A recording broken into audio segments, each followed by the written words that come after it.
नमस्कार दोस्तों, मैं डॉक्टर मनीषा दुबे मेरे यूट्यूब चैनल में आप सभी का बहुत बहुत स्वागत करती हूँ। तो चलिए फ्रेंड्स, आज हम सॉल्व करेंगे रिपर्टरी के 10 इम्पॉर्टेंट क्वेश्चंस। और ये सारे क्वेश्चन फ्रेंड्स आपके आगे आने वाले सभी एग्ज़ाम्स के लिए बहुत ही इम्पॉर्टेंट हैं, क्योंकि ये क्वेश्चन कभी ना कभी किसी न किसी एग्ज़ाम में ज़रूर पूछे गए हैं। तो आपके एग्ज़ाम्स के लिए हेल्पफुल रहेंगे।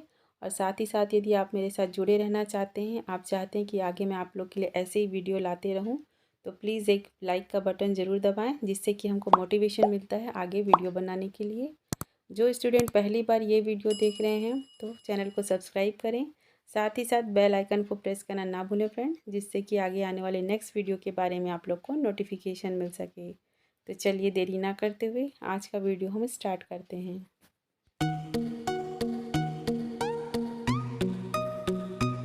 इसमें क्वेश्चन 1 है friends, primary importance to pathological generals given by doctor Boger, doctor Boenninghausen, doctor J T. Kent and doctor Gross. तो इसका आंसर तो आप लोग को पता ही होगा। पैथोलॉजिकल जर्नल्स किसका था? डॉक्टर बोगर का। राइट आंसर इज ऑप्शन ए। तो चलिए 1 बाय 1 करके सभी का एक बार देखते हैं। Doctor Boenninghausen, doctor Kent, doctor Gross, सभी के बारे में थोड़ी थोड़ी जानकारी लेते हैं, उनके रिपर्टरी के बारे में। सबसे पहले देखते हैं डॉक्टर बोगर का। इन्होंने पैथोलॉजिकल जर्नल्स को ज़्यादा इंपॉर्टेंस दिया था। The repertory published Boger Boenninghausen characteristic repertory, जिसे कि अपन BBCR भी कहते हैं, based on philosophical background and the concept, doctrine of complete symptom, doctrine of concomitants, modalities, pathological generals, causation and time. ठीक है, क्या क्या था फिर से देखिए आप लोग। Doctrine of complete symptom, doctrine of concomitant, modalities, pathological generals and causation and time. ठीक है। Principle of generalization: if the sensation or modalities are present in more than 3 parts, best adaptable for the cases. Rich in particulars with marked modalities and concomitants. ठीक है। Pathological journals: one-sided disease, objective and pathological symptoms with absence of characteristic symptoms. ठीक है, तो ये सभी included थे Bogar repertory में। ठीक है, बोगर बोनिंगहसन कैरेक्टरिस्टिक रिपर्टरी में ये सारे इंक्लूडेड थे। Doctrine of complete symptom, doctrine of concomitant, modalities, pathological generals, causation and time. ठीक है, वन साइडेड डिसीज़, ये सभी इसमें इंक्लूडेड थे। अब आगे देखते हैं। नेक्स्ट देखते हैं अपन डॉक्टर बोनिंगहसन रिपर्टरी के बारे में। The repertory published Boenninghausen therapeutic pocket book based on the philosophical background and concept, doctrine of complete symptom, doctrine of analogy, doctrine of concomitants, principle of grand generalization. Symptom present in one part is considered to be a part of whole. Mental use to differentiation and the final selection of remedy. Best adaptable for cases. ठीक है, तो ये सभी थे बोनिंगहसन repertory में। Doctrine of complete symptom, doctrine of analogy, doctrine of concomitant, principle of grand generalization. Symptom present in one part is considered to be a part of whole. Mental use to differentiation and the final selection of remedy, best adaptable for cases. When journals and marked mental are lacking, paucity of symptoms, one-sided disease, prominent concomitant and marked sensation and modalities present. तो ये सभी थे बोनिंगहसन repertory में। अब देखते हैं doctor Kent की repertory के बारे में। नेक्स्ट है डॉक्टर केंट की repertory. The repertory published Kent repertory of homoeopathy materia medica based on philosophical background and concept from general to particular. ठीक है, इनका था मेन जनरल टू पर्टिकुलर। ये याद रखिएगा, एग्जाम में कई बार पूछा जाता है। ये इंडक्टिव या डिडक्टिव लॉजिक है। ठीक है, इस तरह से क्वेश्चंस कई बार पूछे जाते हैं। Highest emphasis on the mental generals followed by the physical generals and the strange rare and peculiar characteristic particulars. ठीक है, इन्होंने मेंटल जर्नल्स को ज़्यादा इंपॉर्टेंस दिया था। ठीक है, उसके बाद physical generals and other symptoms को या पिकुलर सिम्टम को। ठीक है, सबसे मेन इंपॉर्टेंट था इनका मेंटल जर्नल्स। साथ ही साथ जनरल टू पर्टिकुलर सिम्टम की ओर ये जाते थे। सेकेंड मोस्ट इंपॉर्टेंट देते थे physical general and the strange rare and the peculiar characteristic symptoms को। नेक्स्ट क्या है इसमें, symptom had to graded according to their value, best adaptable for cases, case having a general and characteristic particulars, useful in treating A mental और emotional disorders. हमने देखा friends, जे.टी. केन की repertory क्या थी, बेस्ड ऑन थी जनरल टू पर्टिकुलर। तो इसमें और कौन सी रिपर्टरी आती है, चलिए साथ साथ अपन उसको भी देखते हैं। तो जनरल टू पर्टिकुलर है Kent repertory, Lippe repertory, synthetic repertory, Kent's repertorium generals, Murphy repertory, synthesis repertory and the complete repertory. ठीक है, एक बार फिर से मैं रिपीट करती हूँ। General to particular Kent repertory है, Lippe repertory, synthetic repertory, Kent's repertorium generals, Murphy repertory, synthesis repertory and the complete repertory. तो ये थे जनरल टू पर्टिकुलर। अब देखते हैं अपन पर्टिकुलर टू जनरल्स कौन कौन सी रिपर्टरी थी। BTPB, Boenninghausen therapeutic pocket book, BVCR, Boger Boenninghausen characteristic repertory and the synoptic key of materia medica. तो ये तीनों थी पर्टिकुलर टू जनरल। ठीक है, तो इसको भी आप लोग याद रख लीजिए क्योंकि एग्ज़ाम में अक्सर पूछे जाते हैं ये। तो ये general to particular and particular to general ये सभी रिपर्टरी कौन सी थी, लॉजिको यूटिलिटेरियन ग्रुप्स थी। ठीक है, लॉजिको यूटिलिटेरियन ग्रुप है ना। और प्यूरेटिन ग्रुप में कौन कौन सी रिपर्टरी आती है, Knerr repertory, Gentry repertory of concordance, Jahr manual repertory, Allen symptom register, Robert sensation as if and the Hering analytical repertory of symptom of mind. ठीक है, तो ये सभी आते हैं प्यूरेटियन ग्रुप में। ठीक है, तो इसको भी आप लोग याद रख लीजिएगा। प्यूरेटियन ग्रुप में कौन कौन सी हैं, Knerr repertory, Gentry repertory of concordance, Jahr manual repertory, Allen symptom register, Robert sensation as if and the Hering analytical repertory of symptom of mind. ठीक है, उसी तरह देखते हैं अपन क्लिनिकल रिपर्टरी कौन कौन सी जो कि क्लिनिकल यूजेस में ज़्यादा आती हैं। ये दो टाइप की होती हैं, covering wholes and the covering regions. ठीक है, कवरिंग होल यानी सभी को कवर करती है, वो क्लार्क की एंड बोरिक की रिपर्टरी है। एंड कवरिंग रीजन्स को कुछ स्पेशल चीज़ों को कवर करती है, वो है बेल्स डायरिया। तो ये है क्लिनिकल रिपर्टरी, क्लार्क की, बोरिक की and Bell's diarrhoea. And the card repertory कौन कौन सी हैं, Kishore card repertory and the Sharma card repertory. ठीक है, तो इन सबको भी आप लोग साथ साथ याद कर लीजिएगा और हो सके तो नोट डाउन कर लीजिए। ठीक है, ये रह गए थे। क्या क्या देखा हमने, डॉक्टर बोगर की देख लिए, बोगर रिपर्टरी, बोनिंग हसन की देख लिए, डॉक्टर कैंट की देख लिए। अब नेक्स्ट है doctor Gross. Doctor Gross, one of the Hahnemann associates, proved baryta acetica, the symptom of which are included in Hahnemann's materia medica for the Baraita carb, distinguish and identify the mark and which included the exact symptom of this patient. ठीक है, one of the Hahnemann associates proved Baraita aciticum, the symptom of which are included in Hahnemann's materia medica for Baraita carb. ठीक है, and which included the exact symptom of this patient. Friend, question number 2, Boenninghausen generalise the symptom by adopting the doctrine of analogy, the general symptom, the conceptional image and the common symptom. So the right answer is option A. ठीक है, अभी हमने इसके बारे में देखा ही है, boning Hasan किस में बेस्ड थी, डॉक्ट्रिन ऑफ एनालॉगी के बारे में। तो चलिए वन बाय वन सभी के बारे में थोड़ी जानकारी लेते हैं अपन। डॉक्ट्रिन ऑफ जनरलाइजेशन क्या है, इनके अकॉर्डिंग हर एक छोटा से छोटा सिम्टम इम्पोर्टेंस रखता है picture of the disease person के बनाने के लिए, अपन उसको मेडिसिन सिलेक्ट करने में हेल्प करती है। He continued with the Hahnemannian concept that it is the whole patient who is the sick, that parts together make the whole and the whole consist of the part. ठीक है, जो part disease है वो पूरा importance रखता है वूल symptom बनाने में, and whole consist of the part. Therefore every symptom or part of the symptom belong to the case as a whole and the enables us to complete the partial symptoms by the combining separated fragmenta as a whole. The principle of generalization is a helpful, especially in those cases where the modalities of particular symptom is not available in the repertory. ठीक है, तो whole symptom इसमें importance रखता है doctrine of generalisation में। तो चलिए सबसे पहले देखते हैं अपन डॉक्ट्रिन ऑफ एनालॉगी के बारे में, वन बाय वन करके सभी के बारे में थोड़ी थोड़ी जानकारी लेंगे। The general symptom, the conceptional image and the common symptom के बारे में। Doctrine of analogy, Boenninghausen had observe that symptom which existed in the incomplete state in some part of given case could be a reliable completed by analogy by observing the condition of the other part of the cases. Next देखते हैं इसमें general symptom, as the general symptom affected the patient as a whole, I feel cold, I am sleepy, I am angry etcetera, ये सभी general symptom हैं। And the general symptoms are divided into two groups, mental generals and physical generals. Mental generals में क्या है, this reflect the inner self and the individuality of the patient, the changes involving will and emotion are given highest value. ठीक है, will and emotion को highest value दी गया है।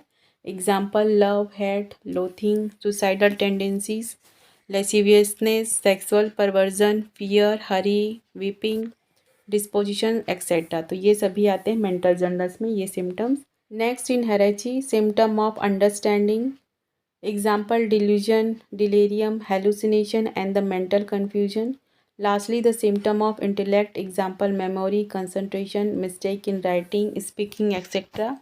ये सभी आते हैं मेंटल जनरल सिम्टम में। ठीक है, नेक्स्ट देखते हैं अपन फिजिकल जनरल सिम्टम। इसमें क्या आएंगे, they are symptom which are deal with the reaction to heat and cold, physical sensation of body as a whole. ठीक है, हीट एंड कोल्ड के प्रति जो सिम्टम को बॉडी में देखने को मिलते हैं वो सभी फिजिकल जनरल में आएंगे, एंड मेंटल से रिलेटेड सारे जो रहेंगे वो अपन को मेंटल जनरल में देखने को मिलेंगे।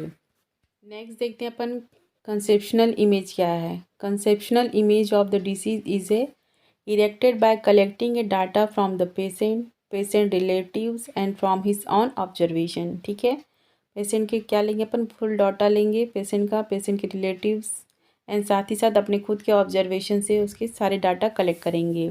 The physician perceives all the rearrangement of the physical and mental levels of the patient, brings about the conceptual image of the patient through the totality of symptom and select the medicine which is the most similar to the picture of the patient.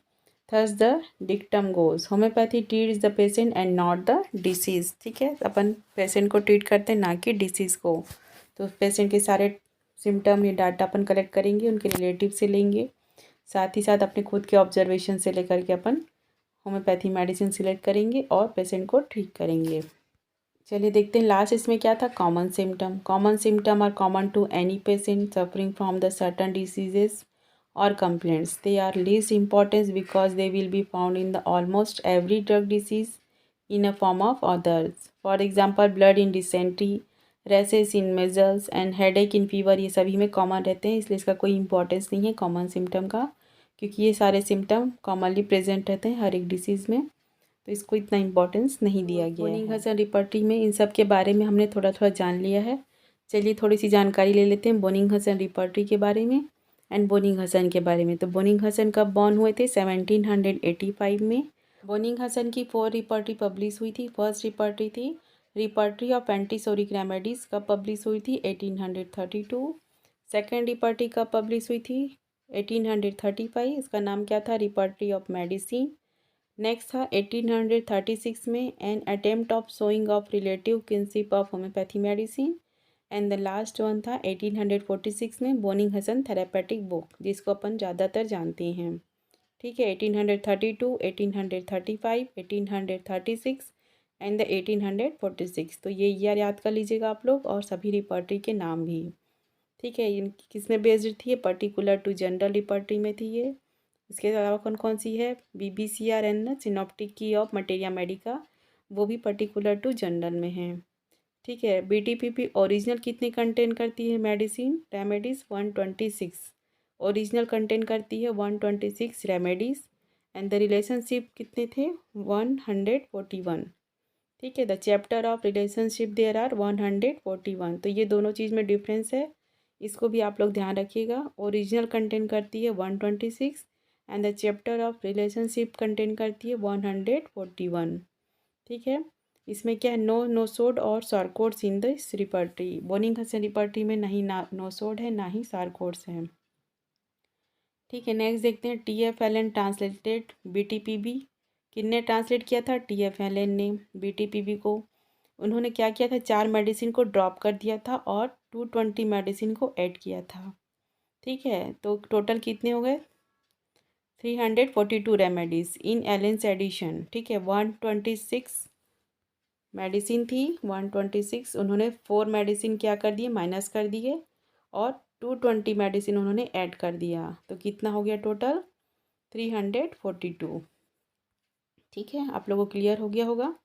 TF Elon ने BTPB को translate किया था। इसमें total 126 medicine थी, उन्होंने 4 medicine को minus किया और 220 मेडिसिन को ऐड किया, जिससे कि टोटल कितने हो गए इसमें 342 टोटल रेमेडीज इसमें हुई। तो अब देखते हैं वो कौन कौन सी 4 मेडिसिन थी जिनको उन्होंने TFLN ने ड्रॉप किया था। तो वो मेडिसिन के नाम भी आप लोग याद कर लीजिए।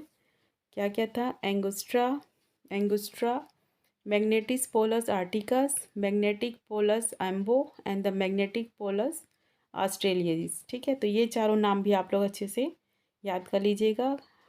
बोनिंगसन कंप्लीट सिम्टम पे बेस्ड था, लोकेशन, सेंसेशन, मॉडलिटीज़ एंड कन्कॉमिटेंट। ठीक है, इनके सारे सिम्टम आपको रिपर्टिव इसी पैटर्न में देखने को मिलेंगे। Doctrine of analogy, doctrine of concomitant, evolution of remedies and the concordance. ठीक है, और ग्रेडेशन कैसे दिया गया था? 5 ग्रेडेशन थे इनके, capital, bold, italic, roman and the roman in parenthesis. ठीक है, capital, bold, italic, roman and roman in parenthesis. Capital को 5 मार्क्स, बोल्ड को 4 मार्क्स, इटैलिक को 3 मार्क्स एंड द रोमन को 2 marks and roman in parenthesis को 1 marks दिया गया था। ठीक है, आगे कभी पढ़ेंगे तो अपन डिटेल में बोनिंगहसन रिपर्टी के बारे में जानेंगे। अभी के लिए इतना ही। नेक्स्ट क्वेश्चन देखते हैं, question number 3। Which one of the following is a not use for grading or evolution of the medicine in Kent repertory? Recording, confirmation by reproving, verification upon sick and the research. तो इस question का answer मैं आप लोग के ऊपर छोड़ती हूँ, आप लोग मुझे कमेंट बॉक्स में बताइएगा। नेक्स्ट क्वेश्चन देखते हैं, question number 4। Repertory of haemorrhoids was written by Gentry, Kent, Guernsey and the Hering. तो किसने किया था रिपर्टी ऑफ हेमोराइड्स? किसने लिखा था? Right answer is option C, Guernsey ने। कौन सी ईयर में किया था? 1880 में। ठीक है, तो इसको भी आप लोग नोट डाउन कर लीजिए, ये भी एग्ज़ाम में पूछा जाता है। कौन सी ईयर में पब्लिश हुई थी या लिखा गया था? 1818 में रिपर्टी ऑफ हेमोराइड्स ग्रंसे ने लिखा था। क्वेश्चन है question number 5। Editor of synthesis repertory. ठीक है, एडिटर ऑफ सिंथेसिस रिपर्टी कौन थे? क्या क्या ऑप्शन है? Doctor Frederik Schroyens, doctor George Vithoulkas, doctor Garth Boericke and doctor Julian Winston. So the right answer is option 1। ठीक है, तो चलिए इनके बारे में थोड़ा जानते हैं। सिक्रियंस इन 1993 he edited the printed version of synthesis repertory. The expanded repertory linked to the radar project. A computer version of synthesis exists in the 7 language. This repertory has also been printed in German, English, Dutch, Indian, Spanish and Portuguese. Dr. Frederick Sickroens was born on January 12, 1953 in Mechelen, Belgium में इनका birth हुआ था। ठीक है, तो ये year भी आप लोग याद कर लीजिएगा कब बॉर्न हुए थे, ये भी कई बार एग्जाम में पूछा जाता है। Schroyens is a 1977 medical graduate of the state university of Belgium and in 1978 graduate of the 1 year homoeopathy training course at the faculty for homoeopathy in London, MF homoeopathy. ठीक है, क्या हुआ था? 1977 मेडिकल ग्रेजुएट हुए थे of the state of university of Ghent Belgium में, and 1978 में इन्होंने graduate of the 1 year of homoeopathy training course at the faculty for homoeopathy in London. In 1981 doctor Schroyens was the constitutive president of VSU, the largest homeopathy school in the Belgium. VSU has given a 1 year introductory training on the homeopathy to more than 1000 students and fully trained over the 150 homeopaths. Dr. Synchronous was one of the first radar users in 1986 and became enthusiastic about the increasing possibilities computer science offered to homeopathy. Because of his dedication to the program, he became a homeopathic coordinator of radar project. Next question है friend, question number 6. A full-time amelioration of the symptom yet no special relief to the patient is a Kant which observation. ठीक है, cantt के 12 observation आप लोग को बहुत ही अच्छे से याद होना चाहिए। तो ये जो सिम्टम है ये कौन से ऑब्जर्वेशन में आपको देखने को मिलेंगे? A full time amelioration of the symptom yet no special relief to the patient, 5th observation, 6th, 7th and the 10th. So the right answer is option C. 7th observation में आपको ये देखने को मिलेगा। चलिए इसके बारे में देखते हैं बाकी को one by one. 5th observation कौन सा है, 6th and 10th। 5th observation क्या है, the amelioration come first and then comes aggravation. ठीक है, सबसे पहले एम्यूलरेशन होगा देन एग्रावेशन। इंटरफेरेंस क्या है, this medicine was antipathy in nature or it was only a partially or superficially or similar. ठीक है, मेडिसिन क्या है, एंटीपैथी है और सुपरफिशियली वर्क कर रही है। ठीक है, पेशेंट को पहले तो आराम मिलता है लेकिन बाद में फिर उसमें एग्रावेशन देखने को मिलता है, तो ये सूटेबल नहीं है या अनफेवरेबल है। ठीक है, 5th ऑब्जर्वेशन। 6th ऑब्जर्वेशन क्या है, to short relief of the patient. Patient को थोड़ी देर के लिए आराम मिलता है इसमें। 6th ऑब्जर्वेशन में इंटरफ्रेंस क्या है, in acute disease the medicine need frequent repetition. ठीक है, in chronic disease the medicine was partially similar, structural changes have taken place. ठीक है, एक्यूट डिसीज में the medicine need frequent repetition of medicine देना है अपन को इस कंडीशन में, to short relief of the patient. And the chronic case में क्या, medicine was partially similar, structural changes have the taken place.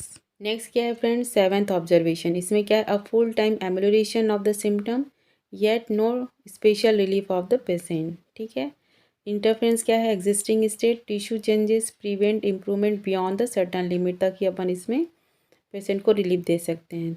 The presence of latent condition or latent existing organic condition in such patient which prevent improvement beyond a certain stage. ठीक है, certain stage तक ही अपन इसमें एम्यूलरेशन दे सकते हैं, but patient को special relief नहीं मिलता है।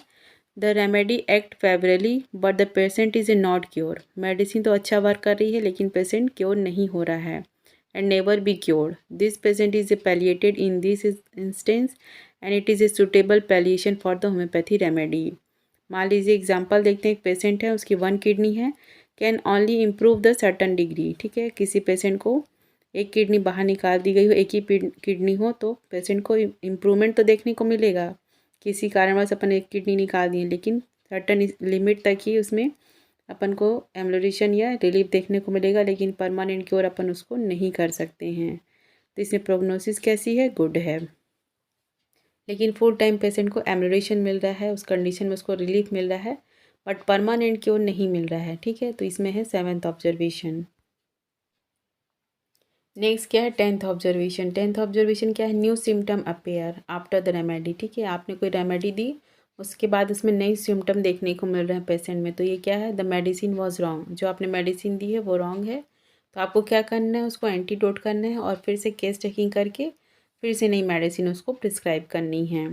ठीक है, तो ये चारों पाँचों ऑब्जर्वेशन आप लोग को क्लियर हो गए होंगे। ठीक है, 1 बाय 1 करके आप सभी ऑब्जर्वेशन को याद कर लीजिएगा। 12 ऑब्जर्वेशन आप लोग को अच्छे से याद होना चाहिए। नेक्स्ट क्वेश्चन है friend, question number 7। Which one of the following remedies have a desire to kill a person who contradicts. ठीक है, वो कौन सी मेडिसिन है जो कॉन्ट्राडिक्ट्स करती है ने, इसमें ये सिम्टम नहीं देखने को मिलते हैं। Nux vomica, hepar sulph, merc sol and nitric acid.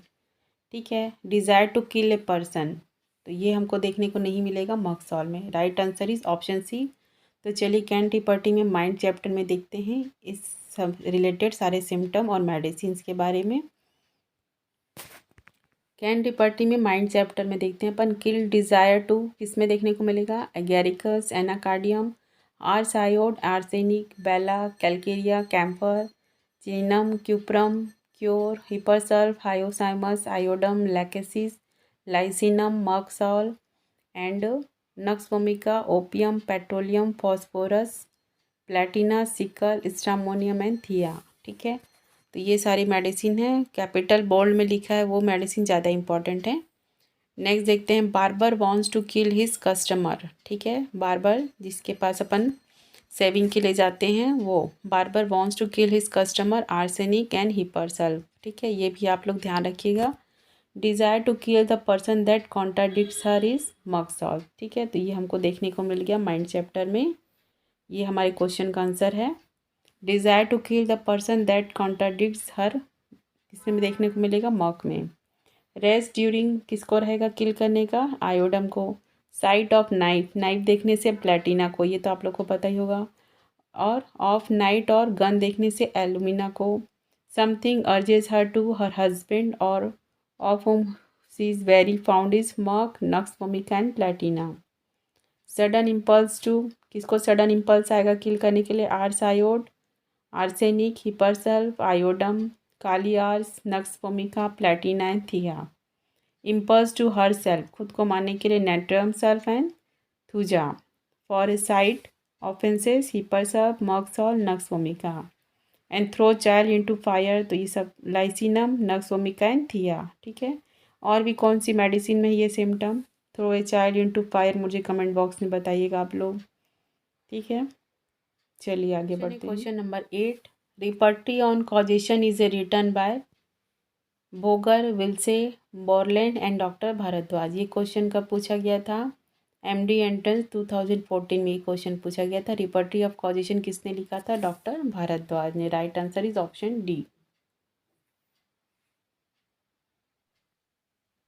Next question है question number 9, the second part fragmenta de viribus contains repertory, the first part of it contain. ठीक है, तो इसमें फर्स्ट पार्ट क्या कंटेन करती है? ये organon of medicine, pharmacy, both or the materia medica. So the first part contain materia medica. ठीक है, तो चलिए इसके बारे में जानते हैं। The second part of fragmenta de viribus contains repertory is the first part is the materia medica. Fragmenta de viribus medicamentorum positivis sive in sano corporo hymno observatis. The meaning of the title of the book is the fragmentary observation relative to positive power of medicine on human body. The book is divided into two main parts. ठीक है, ये book 2 parts में divide किया गया था। First part क्या contain करता है? Materia Medica. सेकेंड पार्ट क्या कंटेन करता है? रिपर्टरी। ठीक है, तो ये एग्जाम में अक्सर पूछा जाता है। फर्स्ट पार्ट क्या कंटेन करता है? Materia medica and second part repertory. तो देखते हैं इसमें। Materia medica has 8 pages of introduction and 269 pages texts और मेन टेक्स्ट रहते हैं इसमें। ठीक है, 8 पेजेस ऑफ इंट्रोडक्शन का रहता है इसमें एंड 269 पेजेस किसके रहते हैं? मेन टेक्स्ट के रहते हैं मटेरिया मेडिका के। नेक्स्ट क्या है? पार्ट 2 में क्या रहेगा? रिपर्टरी और index with 6 pages of preface and repertory of and 470 pages of word index देखने को मिलेंगे इसमें आपको। ठीक है, तो इसमें कितने हो गए? 2 parts. First part materia medica and second part में रिपर्टरी देखने को मिलेगा आपको। नेक्स्ट क्वेश्चन है friend, question number 10, contribution to knowledge of peculiarities of homeopathy remedies by Boenninghausen was publish in the year 1830, 1832, 1833 and 1845। ठीक है, क्या था? Contribution to knowledge of peculiarities of homeopathy remedies by Boninghausen was published in the year, so the right answer is option C 1833 में published हुई थी। तो चलिए इसके बारे में थोड़ी जानकारी ले लेते हैं। बोनिंगहसन के कंट्रीब्यूशन के बारे में देख लेते हैं। सबसे पहला क्या था? The cure of cholera and its preventives according to Hahnemann latest communication to the author. ये कब हुआ था? 1831 में पब्लिश हुआ था। नेक्स्ट है repertory of antipsoric medicine with a preface by Hahnemann 1832. Summary view of chief sphere of operation of the antisoric remedies and their characteristic peculiarities as an appendix to their repertory 1833 में। ठीक है, next है an attempt at homeopathy therapy of intermittent fever 1833 में। Contribution to knowledge of the peculiarities of homeopathy remedies 1833 में। Homeopathy diet and complete image of disease 1833 में। Homeopathy a manual for the non medical public 1834। Repertory of medicine which are not antipsoric 1835। Attempt at showing the relative kinship of homeopathy medicine 1836। ये सभी आप लोगों को कहीं देखने को नहीं मिलेगा, तो इसको आप लोग अच्छे से याद कर लीजिएगा। और एक बार में आप लोग को ये सभी याद नहीं होगा, जितनी बार आप लोग देखेंगे रिपीट करके तो कहीं जाके आप लोग को अच्छे से याद होगा। ठीक है, तो इसको भी आप लोग अच्छे से देख लीजिए कौन कौन सी ईयर में कौन कौन सी इनकी पब्लिश हुई थी। 10th number, therapeutic manual for homoeopathy physician for use at sick bed and in the study of materia medica pura 1846 में। Brief instruction for non physician as the prevention and the cure of cholera 1849 में। Two sides of human body and relationship homoeopathy studies 1853। The homoeopathy domestic physician in the brief therapeutic diagnosis and attempt 1853 and the homeopathy treatment of whooping cough in various forms is 1860. The aphorism of Hippocrates with the notes by homeopath 1863. Attempt at homeopathy therapy of intermittent and other fever, especially for would-be homeopaths, second augmented and the revised edition 1864. ठीक है, तो ये सभी को आप लोग अच्छे से याद कर लीजिएगा क्योंकि ये आपको कहीं और देखने को नहीं मिलेगा। ठीक है, तो इसको आप लोग एक बार में नहीं होगा, रिपीट करके जितनी बार आप देखेंगे उतनी बार में फिर आप लोग को अच्छे से ये क्लियर हो पाएगा। हो सके तो आप लोग इसको नोट डाउन कर लीजिएगा। चलिए साथ ही साथ 2 क्वेश्चन और ले लेते हैं इसमें 11th एंड 12th। तो 11th क्या है, in BTPB repertory quivering rubric is a found under the chapter. ठीक है, क्विकरिंग कहाँ को देखने को मिलेगा अपन को, BTPB में gland, sensation, both A and B and mind. तो इसका आंसर कहीं कहीं पर option C both A and B दिया है और कहीं पर इसका राइट आंसर ग्लैंड दिया है। तो इसका राइट आंसर आप लोग मुझे कमेंट बॉक्स में बताइएगा। मैं आप लोग को नहीं बता रही हूँ क्योंकि थोड़ा सा डाउटफुल है इसका आंसर में। जिनको भी पता हो तो राइट आंसर मुझे कमेंट बॉक्स में बताइएगा। नेक्स्ट क्वेश्चन है friend, question number 12। In which repertory specific hour is a not mention under the section time. ठीक है, specific hour not mention under the section time, वो कौन सी रिपर्टरी है जिसमें कि स्पेसिफिक हावर नॉट मेंशन है। ठीक है, तो इस पर ध्यान दीजिएगा, आप लोग क्वेश्चन में नॉट मेंशन पूछा गया है तो किसमें रिपर्टरी में ये मेंशन नहीं है, genetic concordance, BBCR, Kent repertory and BTPB। तो राइट आंसर क्या है, ऑप्शन सी कैंट रिपर्टरी में हमको स्पेसिफिक आवर मेंशन देखने को नहीं मिलेगा इसमें। तो चलिए थोड़ा देखते हैं इसके बारे में। Here the medicines are grouped under the broad division of time, day time, morning, afternoon etcetera. There is a no specific hour mention as in the Kent repertory में। ठीक है, बाकी सभी रिपर्टरी में अपन को ये टाइम देखने को मिलेगा कि पेशेंट को डे टाइम में एग्रावेशन है या एम्यूलेशन है, मॉर्निंग में, आफ्टरनून में, फोरनून में, लेकिन कैंट रिपर्टरी में हमको ये सब देखने को नहीं मिलेगा। तो राइट आंसर क्या हो गया, कैंट रिपर्टरी। तो आज का वीडियो यहीं पर एंड करती हूँ फ्रेंड्स। होप करती हूँ ये सारे क्वेश्चंस आपके आगे आने वाले एग्ज़ाम्स के लिए हेल्पफुल रहेगा। और आपको यदि लगता है ये हेल्पफुल है तो एक लाइक का बटन ज़रूर दबाएं। साथ ही साथ कमेंट बॉक्स में बताएं कि आपको आज का वीडियो कैसा लगा, और ये भी बताएं कि आपको आगे किस टॉपिक पे वीडियो चाहिए जिसमें कि मैं आगे कोशिश करूँगी उस टॉपिक पे वीडियो बनाने के लिए। तो मिलते हैं नेक्स्ट वीडियो में, तब तक अपना ख्याल रखिए। Take care, thank you and best of luck.